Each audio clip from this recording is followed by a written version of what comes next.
it's a different discipline as we were crafting our questions and creating the vibe and the tone of the conversations that people realize, you know, we want them to be real. That you don't have to develop a persona or you'll see in our set. It's a very deliberate thing, the way our set's designed too. But I'll give it away a little bit.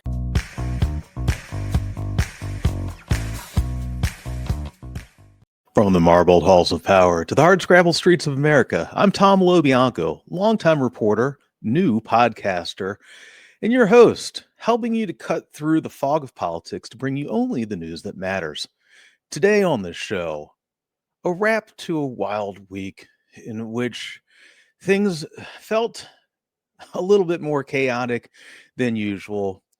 So we're bringing somebody new on the show, talking about something interesting, something unique, bipartisanship, healing, bridging the divide. I'm going to be talking with Michele Remillard. She is the executive producer of C-SPAN's new show, which debuts today, Friday, October 10th at 7 p.m. Eastern Time. It's called Ceasefire. This is the opposite of Crossfire. This is the opposite of the partisan battling. This is about bringing together people who, on the surface, it might seem, have little to zero reason to talk civilly, much less have any normal engagement with each other. And yet they do. When it debuts tonight, somebody I've covered for a long time, former Vice President Mike Pence, will be sitting across from Rahm Emanuel, former mayor of Chicago, former chief of staff to Barack Obama, and former member of the House back when they used to lock horns back in 2003 to 2009. It's a very important show. I'm really excited to have Michele on to talk about how they came up with the idea, how they produce this, how do you book people who just are, which seem to have nothing to do with each other? How do you get them in the same room talking about things they completely agree on?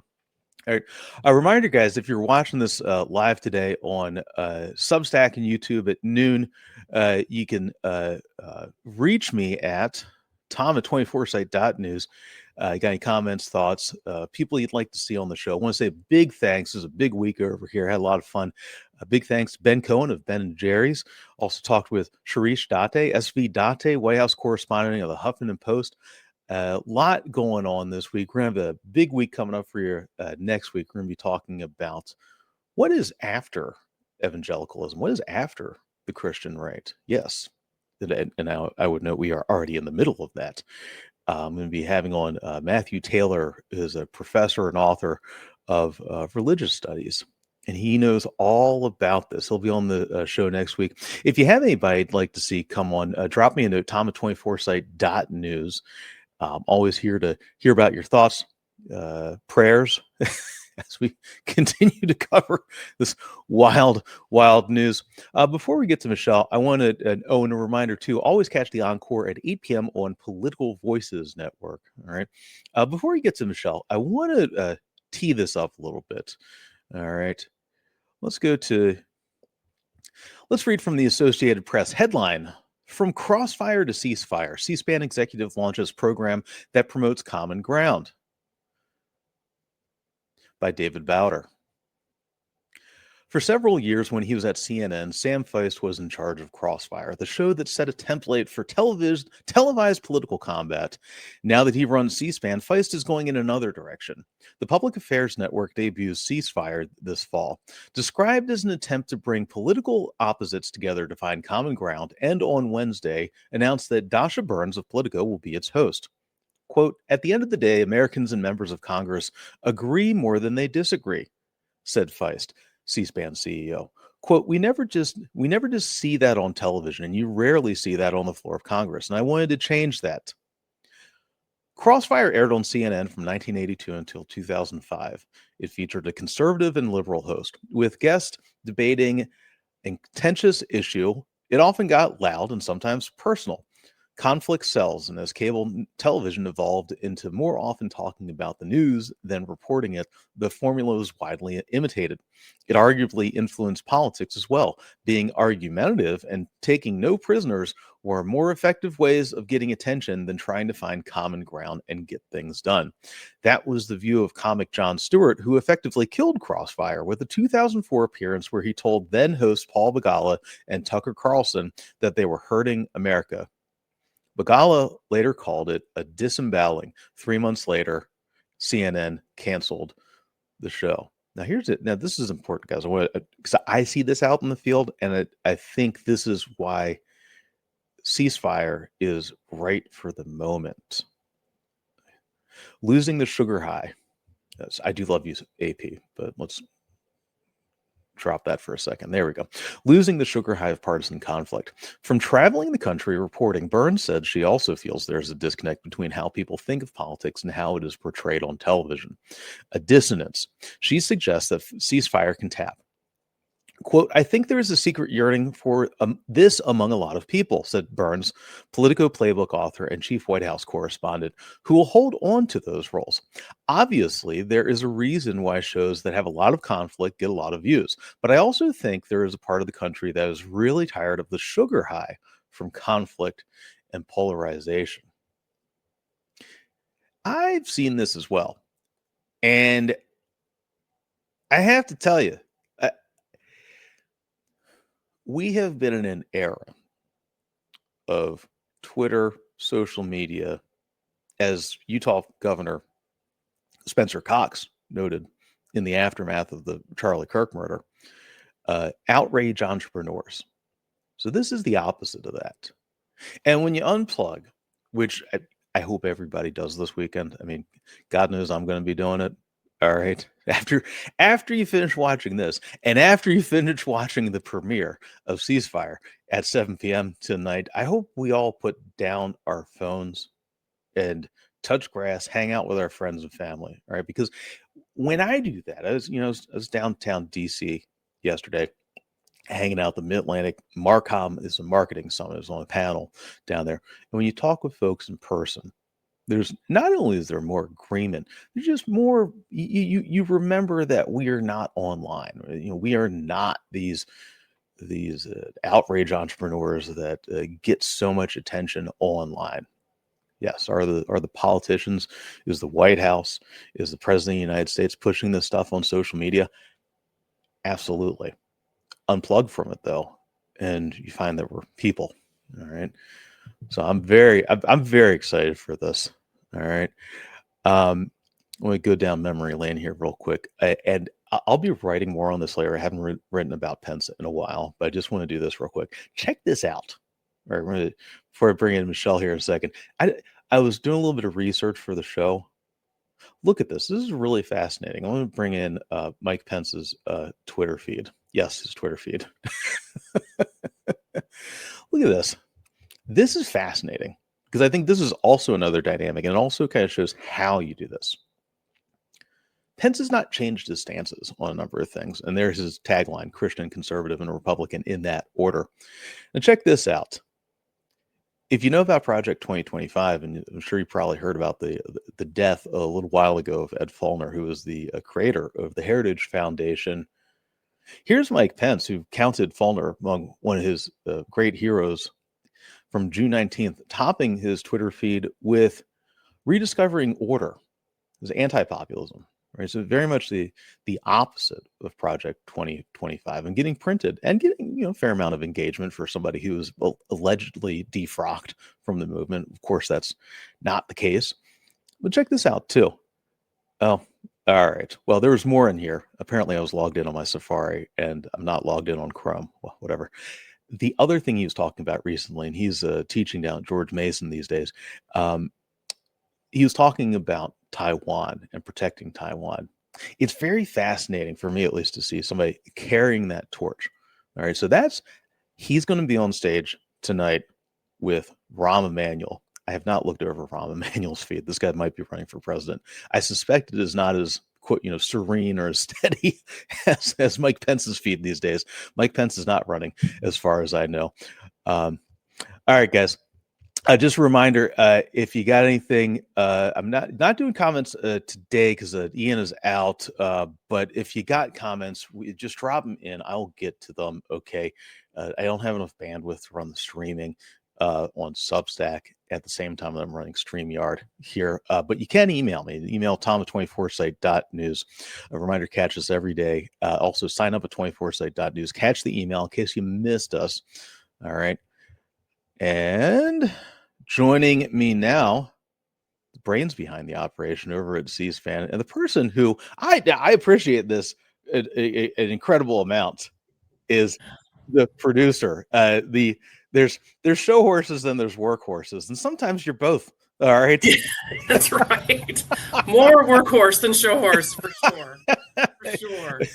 Michele, thanks for being here. Thank you, Tom. Great to be here. Thanks for having me.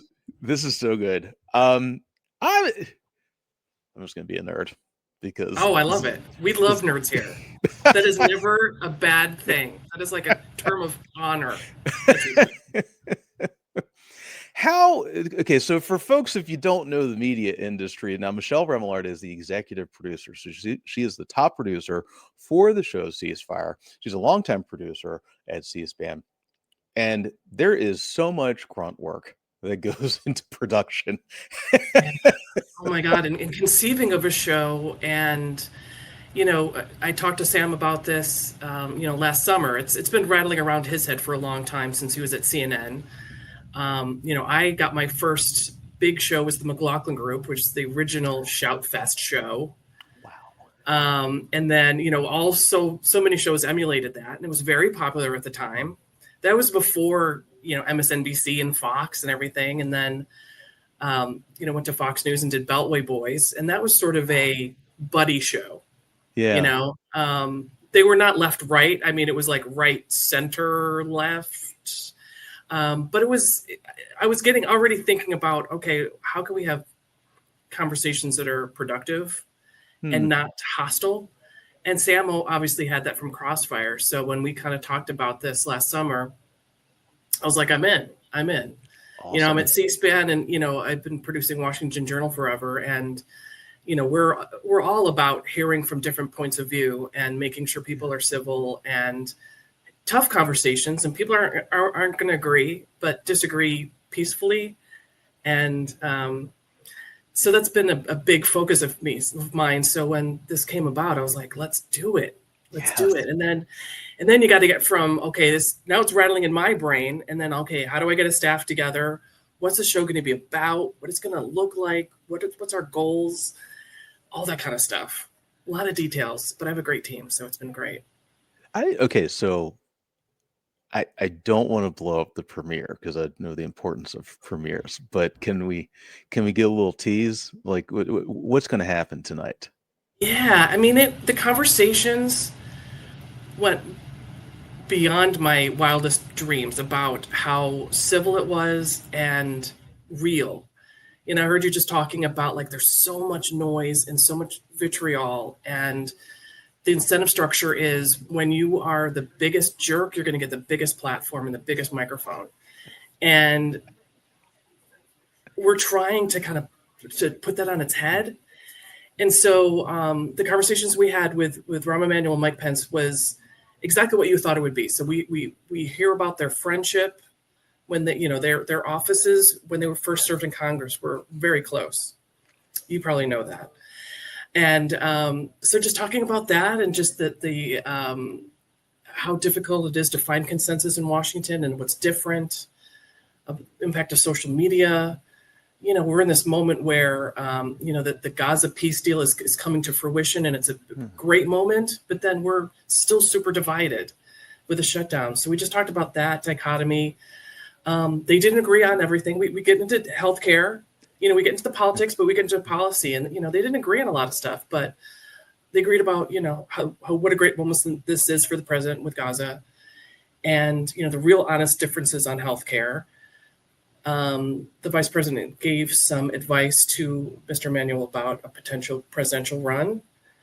Emanuel demurred, but he did tell, viewers in Iowa recently that he was thinking about it. So We'll see. Oh, But they had a very honest conversation about what it takes to run for president and wow. the impacts it has on your families. They talked about their families. They talked. It was a great conversation.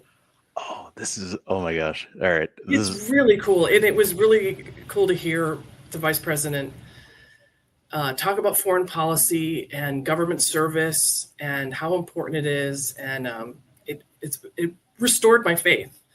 I always had faith in government because yeah. I'm here, and it's just important to who I am to have faith in leaders and people doing the right thing, and it restored that. And then we had a conversation with Sean Spicer and Faz Shakir, Yeah. Yes. and that was great too because we asked them, okay, take off your surrogate hats. You get that everywhere else. Be strategist. Like, explain what's going on. You've been in these rooms during these critical moments. Who's in the president's ear? What are the political forces on the left right now? Mhm. So we really got some really good insight, and then it wasn't the same thing you get everywhere else, and that's been our focus and our goal with these conversations, and we achieved it. I'm thrilled. I love this because, okay, number one, for folks who don't know, so Sam Feist was at CNN for a very long time. Um, I was there when he was the bureau chief in Washington, and then he headed over to C-SPAN. And Brian Lamb, created C-SPAN, was the president up until last year. So I mean, there's a huge legacy, and Yeah, Sam is taking it to the next level because now you can find C-SPAN on Hulu. You can find it on very YouTube. soon. Yep. Yes, Yes. yes, Huge. yes, yes. Huge. Get him, baby. Get him. Oh, man, big move for us. It's so cool. And so I was on this panel yesterday with Chris Cillizza, Kevin Cirilli, Charlie Burney at the Great. marketing summit, and folks were asking about independent journalism, what works, what people are looking for, why why half of America finds everything on YouTube now instead of cable and broadcast. And when you're talking about this, it reminded me so much of the core of this, which is authenticity, right? So it's the opposite of Steve Bannon, going on Twitter, being, saying like these people are the Antichrist, they need to go to jail, they're fake news, da da da, and then a couple hours later hosting a party for all those people he said were the Antichrist at his townhouse in Capitol Hill. Okay, Right. this is the reality of Washington. Right. It's right, and it's like, and people are looking for that. Like people really want that. You can say authenticity, or do what journalists do. You can show authenticity. Yeah, that's right. Yeah, it's important that we try to.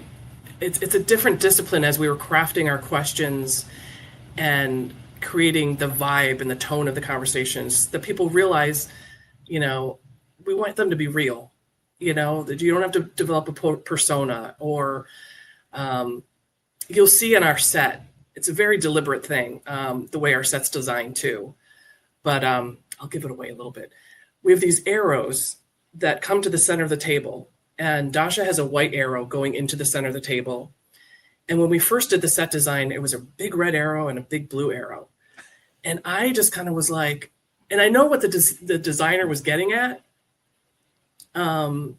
He's designed many sets for other news shows, and I was just sort of like, his goal was, okay, we're going to bring red and blue together to have this conversation. And I just was like, I don't want people to feel like it's just one way or the other. Like, so the arrows are split between red and blue to kind of show like people are going to have their feelings and their party personas, but at this table, set those aside and come together as Americans. Yeah. And just be real and not feel like you have to be a surrogate or a mouthpiece. It's it's interesting too. I gotta be honest with you. I did not realize you were on McLaughlin Group back in the day. Okay, It was my first big show, and I was like, early 20s, and he's bombastic, borderline, okay, maybe not even borderline, abusive guy. Wow. And everyone's like, don't do it. And I'm just like, look, there's nothing else out there. There was no other big shows like that. Yeah. And I was like, this is fun. This is great. And I developed a good relationship with him. I was not one of the first, I'd come in on Monday morning and half my staff would be like fired, and there'd be like strangers walking around, and people would leave in the middle of the day and not come back, like crying in the bathroom, like the worst stuff. And I was able to kind of navigate it. I don't know. I was able to stand up to him without getting fired, which is a hard thing. And I developed a really good relationship with him. And so, but it gave me a thick skin, number one. But, it really gave I got a foot in the door in that. And then my career just really took off from there. I don't want to get too far down a tangent here, but I've seen the latest Katie Porter stuff, which is blowing up, and boy, that was an interview. Now that's a newsmaking interview from CBS out in Sacramento. Woo-wee. Yeah. Not good. But I think for folks that like don't know politics and they don't know staff and they don't know like staff work, and if for a lot of our folks, you're outside of Washington, you haven't done this before, right? Totally get inside the industry. And unfortunately, it's not abnormal to have combative principles, as we say. Yes, big personalities. Yeah, yes. I think of Barbara Mikulski back in the day, legendary. Legendary. Sheila Jackson Lee, the late Sheila Jackson. Yeah, it's tough, and it's I've been fortunate, and I've had very good situations after that, and I've worked with high profile people, and it's been okay. Yeah, it's been okay, but it's hard for young staffers to go through that. Yes, yes. But you do get a thick skin, which helps in life. It certainly helps in this town. Yeah, man. And I think like people forget this, right? Because it's such an era of division in the last decade, and I mean we've had so many historic moments. Without getting into all of them, which have to be addressed, right? Like we are in this moment. We can't hop in a time machine, but you still have people, members of Congress, they'll hang out with each other. You would seem to have no reason to have any interactions with each other, right. But there's that camaraderie, there's comity in there with a T. Yes. Yeah. Occasionally some comedy. Yeah, exactly. Thank God. Yes. I find humor in a lot of stuff. It's a coping mechanism. I know, right? You need it, dude. Oh man. Okay, so how I saw the clip where Mike Johnson, number one, props to a sitting Speaker of the House for going on and taking the callers. 100%. They were in the staff were like, yeah, this is fine. We're happy to come by, and we appreciate what you guys do. And he just was fearless. We have some members that like the give and take of that format and the unpredictability. And if you do town halls, which they don't do as much anymore, Washington Journal's like batting practice. Yeah. You have these spontaneous interactions with people, and if you're open and authentic, it works. And I really was impressed. I was very impressed. And now he did say that he would be willing to do a ceasefire with Hakeem Jeffries. Have we heard from Jeffries? We are in talks. There is movement on that. No, nothing finalized, but yes. Okay. Now that would be, oh man, outstanding. Yeah, and I'm hoping, we're happy to have them anytime, but we're almost hoping it's after the shutdown. Yeah. Because then we can kind of get into, we're C-SPAN. We want to get into the weeds a little bit. There's a lot of big issues confronting the country. Yeah. And we can get into them more deeply once this moment has passed, but we're happy to have them anytime. Yeah. I love going on Washington Journal and hearing from them. Love having you. Thank you. I love hearing from them because, Yeah, it's like the comment section in YouTube or whatever. Do you have a few cranks? Sure. Right. You know, do you have Yes. a few crosswords? Which, thank God, they're screeners. I mean, you got staff, right? Oh man, they are all like just hot. They're like goalies, just kind of slapping them back all the time. Yeah. I love when when I hear folks call in from wherever they're from, and what I hear so often is curiosity and a real, like, they really want to know. Like, if you're listening to C-SPAN, and this is, I would know it's not, if you're listening, you're catching it on 90.1, here in DC on air, when you're during your drive or whatever. You're not going for confirmation bias. You really want to understand. And I hear that a lot, even if there's, like, a cloud of, partisan fog or whatever, from Right. either side. There's genuine curiosity there.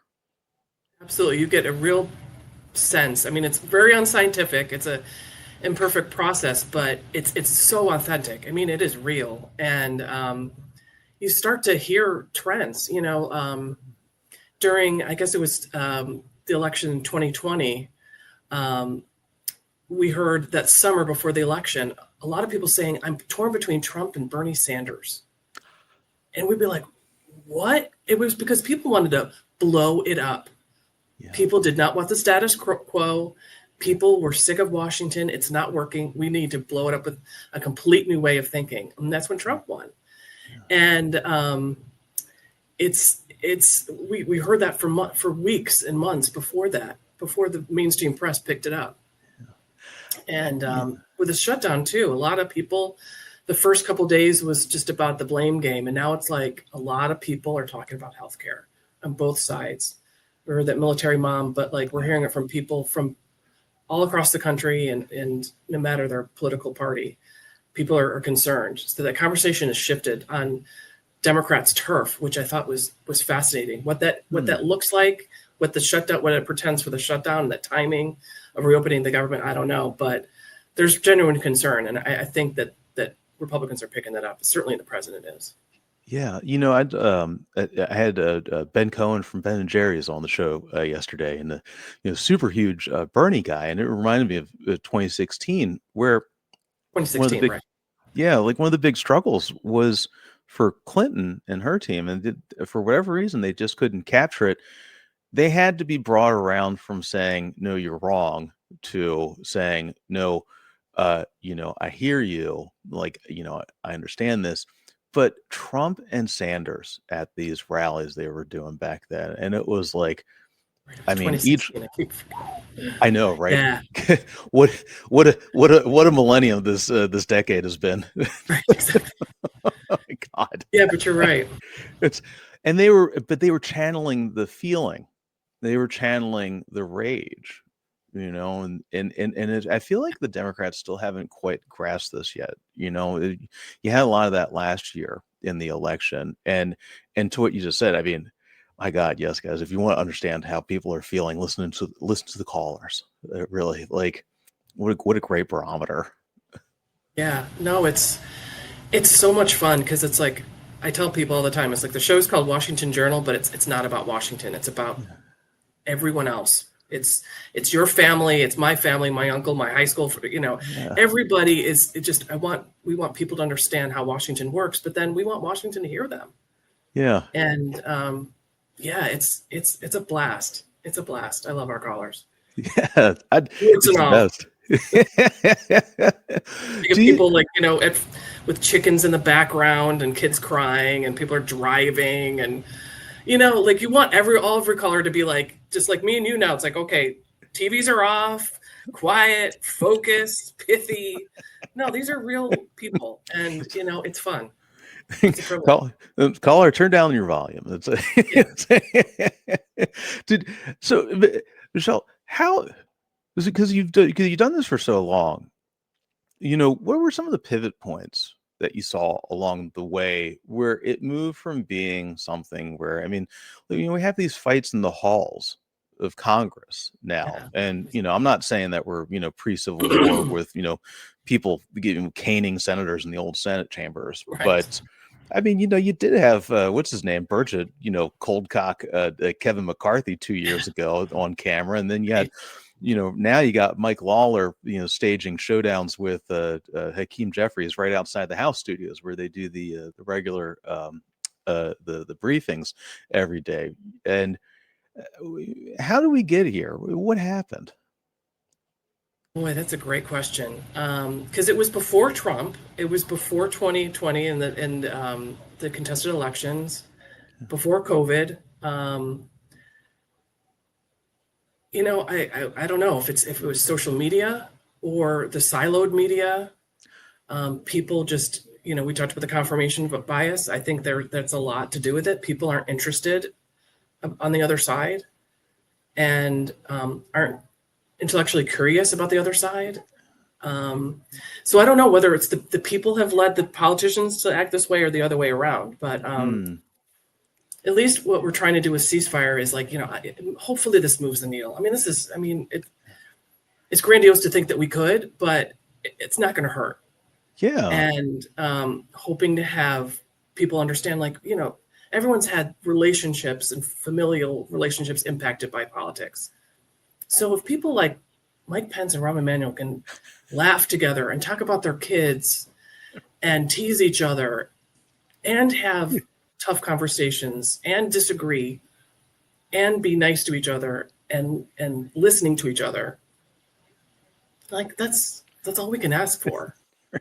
There's a drop in the ocean, but it's not nothing. So we're giving it a shot.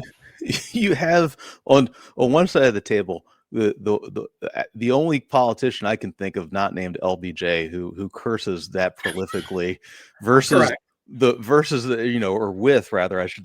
with the only politician I'm convinced has never uttered a curse word in his entire life. And to see the dynamic, the dynamics between them and the warmth and the respect. That's the thing. You just got to respect the people you disagree with. And, if you can find common ground and some warmth there and you can be cool and grab a beer later, great. But at the very least, be respectful. Yeah. And try to have an open mind. And to see that with them, even with Sean Spicer and Feist Shakir, they don't agree on anything. But they were critical of each other's parties. They came together and agreed on a few things. There was a lot of shaking of heads while the other person was talking. That's it. Let's just model this kind of dialogue. Yeah, I've always been a very big fan of Spicer. And, I think for, especially for my friends and family who are not involved in politics and they're not journalists who, they get the Cliff Notes version of things, and all they remember is crowd size thing. Right. And it's like, well, no, guys, there's more there. Sean does a regular show. I've been a guest on there a number of times, and he's very candid about things. And I would note too, very thoughtful and just an upstanding, great guy. Yeah, no, absolutely. And you got to see that side, and you don't get to see that in a 5-minute interview or panel on another network. You can see their humanity and their it's great. So Sam had a comment there. I think it was at the end of the AP piece announcing the show, where he said that he talked with 100 members of Congress, who would be down for this. So if you can get 50, that's half the year booked out right there. Right. Do you have half of the year booked out? Yeah. Not yet. Wouldn't that be great? It's tough because there's a ton of people that have been interested, and then it's just trying to find the matches. It's like the dating game. Just trying to figure out where there's people that have the unlikely friendships, and then there's people that are working on things together across the aisle, and trying to match up all the schedules. It's just it's tough with them, but we have some really good things cooked up for this fall with some interesting pairings where you're going to be like, what? Do they know each other? They're going on TV together. It's just going to be really fun. And that's what we try to do each week, is try to, as you look on the screen, be like, oh my God, what are they doing? What's C-SPAN doing? So, and people so far have gotten, it's only been week 1, but people will get the assignment, about what we're doing here. So it's going to be a blast. A lot of people don't remember that it's in Congress, it's not, yes, there Are there party divisions? Yes, of course. But, a lot of times, like on issues like energy, land use, it's regional, and you'll have folks like out of, New Mexico, Utah, Democrats and Republicans with longstanding relationships working on these issues. So, you get like, and I see a lot of, you see it with the governors too, frankly. A lot of working across the aisles routinely. Yeah, there's plenty of bombast and whatnot these days, and that makes the headlines. But more often than not, you have these working relationships. Absolutely. Yeah. And next week we have Governor Kevin Stitt from Oklahoma, who's the head of the NGA, and Wes Moore, the Democrat from Maryland, who's the vice chair. Oh, wow. And yeah, so we're going to get into all that. I mean, the shutdown is impacting their states in different ways, and there's a lot of issues that governors are working together. And the NGA is one of the beacons of bipartisanship, the past several years, I mean, decades. And, they're dealing with these thorny issues of troop deployments in states and governors being upset. And the whole idea of states' rights is front and center. Used to be this very sleepy, association, and now it's like really a forefront.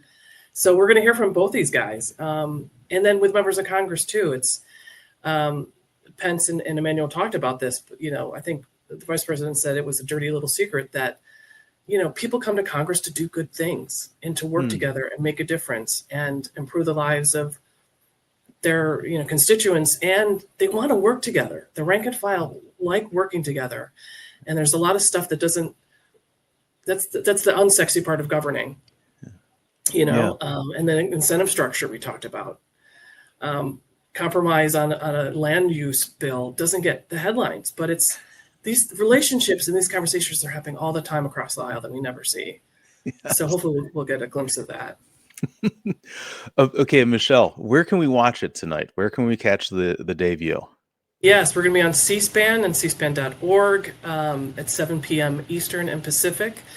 And it will re-air over this weekend, too, after the Washington Journal at 10 a.m. Eastern. Nice. Okay. And how soon? I mean, this is like my newsfluencer, my new hat as a newsfluencer entrepreneur question, the digital question. Yeah. How soon can we get well, C-SPAN's is on YouTube already. Not yet. Not yet. We still have, there's a lot of back-end technical stuff that I can't even begin to explain happening, but that's going to be happening in the next couple of weeks. Oh, nice. But clips from the show are going to be available probably within in an hour or so. Oh. So starting this afternoon, you'll start to see some clips from the show. Awesome. And how soon on Hulu? About the same amount of time, probably about 2 to 3 weeks. Awesome. I know we're dying. Like we were hoping the premiere would be on, but there's a lot of stuff on the back end that I didn't appreciate, that I don't understand either. But I will give them the TV show. Here's our show. You put it on wherever you can. But we're thrilled. We're so happy that we're going to be on it. This is so good. And Michele, where can we find your work? What's the best way to find to keep up with you and everything that's going on Ceasefire? I'm not on social media, but you can go to the website. We have ceasefire.org has a website up, and it's C-SPAN show at cspan.org. So if there's ideas, if there's pairings people are interested in, I'm gonna get all those emails. So that's how people can find me. Awesome. Michele, thank you so much. Thank you for this. Thank you, Tom. For everything you're doing. This is so good. Thanks for what you do, and I appreciate your time. It's great talking to you. Always. Thank you. See you, Michele. Take care. Bye-bye. So good, guys. At 7 p.m. Eastern on C-SPAN. You catch it online, cspan.org. For the old heads, all right, for the real old heads, it was not that long. I mean, in my head, at least, it was not that long ago when you had Pence and you had Rambo there, locking horns. Back at the beginning of the Obama administration. I'm super excited to see this, and what a good way to head into the weekend. All right, look, we got more in common than the bickering. We got more in common than the as we noted earlier, the outrage entrepreneurs. All right, guys, I'm going to head out of here. Before we go, I just want to say a big thanks to our sponsors. If you'd like to sponsor independent journalism, support us here. Head on, drop me a note, Tom at 24site.news. I can't do this without you. I'm very excited to have you here. For our sponsors, number one, Beth Solomon. She is the author of From Fire to Fabulous. This very important book. It's a great handbook for if you have been doged, if you got laid off, if you're a federal worker and the paychecks are ending now. All right, this is right. We're in October now. This is not the beginning of the year. All right, like this is starting to hit home. Beth Solomon used to be a speechwriter for Sam Nunn. She wrote this book. She worked after that. She worked in the C-suite, a number of positions, top level positions, and she wrote this book about a year ago. It's called From Fired to Fabulous, and in the book, it's kind of a guidebook, but it's also a lot of anecdotes. Right? Beth has been fired before. I've been fired before. A lot of us have been fired before. Layoffs, mass layoffs, reductions in force, whatever you want to call it. You don't have a job anymore. Happens to all of us. How do you dust yourself off? How do you get back up and get back out there? All right. So check out Beth's work. All right. Let's get that there. Check out Beth Solomon's work. It's From Fire to Fabulous. Okay. Also, want to say big thanks to Manoj Paulson. He is at projectmanagemymove.com. Manoj, like me, is a fellow startup founder. We are founders. All right. Projectmanagemymove.com is for distress sales. Now, if you're not in real estate, and I did not know this before, if you're not in real estate, you might not know about this. A distress sale is when, unfortunately, something really bad happens. There's a death in the family, there's a divorce, you have to move all of a sudden, you have to put a house, whether it's your house or a family member's house, up on the market really fast. Okay. If you put it up there too fast, you're not going to get the full value of it. And sometimes realtors want to just move it along. All right. Understand that. Okay. Well, this is where Manoj comes in. Manoj works with contractors doing very basic work inside the house and outside the house to fix it up. It could be real simple stuff.